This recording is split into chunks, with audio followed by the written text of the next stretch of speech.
Curang dibalas curang. Pada suatu sore, ketika Abu Nawas sedang mengajar murid-muridnya, ada dua orang tamu datang ke rumahnya. Yang seorang adalah wanita tua penjual kahwa, sedang satunya lagi adalah seorang pemuda berkebangsaan Mesir. Wanita tua itu berkata beberapa patah kata kemudian diteruskan dengan si pemuda Mesir. Setelah mendengar pengaduan mereka, Abu Nawas menyuruh murid-muridnya menutup kitab mereka.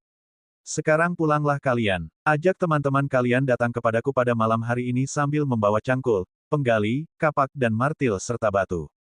Murid-murid Abu Nawas merasa heran, namun mereka begitu patuh kepada Abu Nawas.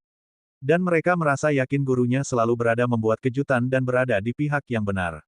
Pada malam harinya mereka datang ke rumah Abu Nawas dengan membawa peralatan yang diminta oleh Abu Nawas. Berkata Abu Nawas, "Hai kalian semua, pergilah malam hari ini untuk merusak rumah Tuan Kadi yang baru jadi." "Hah, merusak rumah Tuan Kadi?" gumam semua muridnya keheranan.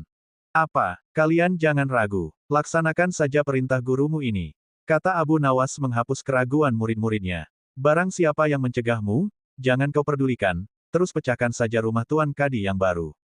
Siapa yang bertanya, katakan saja aku yang menyuruh merusak. Barang siapa yang hendak melempar kalian, maka pukullah mereka dan lemparilah dengan batu." Abis berkata demikian, murid-murid Abu Nawas bergerak ke arah Tuan Kadi. Laksana demonstran mereka berteriak-teriak menghancurkan rumah Tuan Kadi. Orang-orang kampung merasa heran melihat kelakukan mereka. Lebih-lebih ketika tanpa basa-basi lagi mereka langsung merusak rumah Tua Kadi. Orang-orang kampung itu berusaha mencegah perbuatan mereka, namun karena jumlah murid-murid Abu Nawas terlalu banyak maka orang-orang kampung tak berani mencegah. Melihat banyak orang merusak rumahnya, Tuan Kadi segera keluar dan bertanya, "Siapa yang menyuruh kalian merusak rumahku?"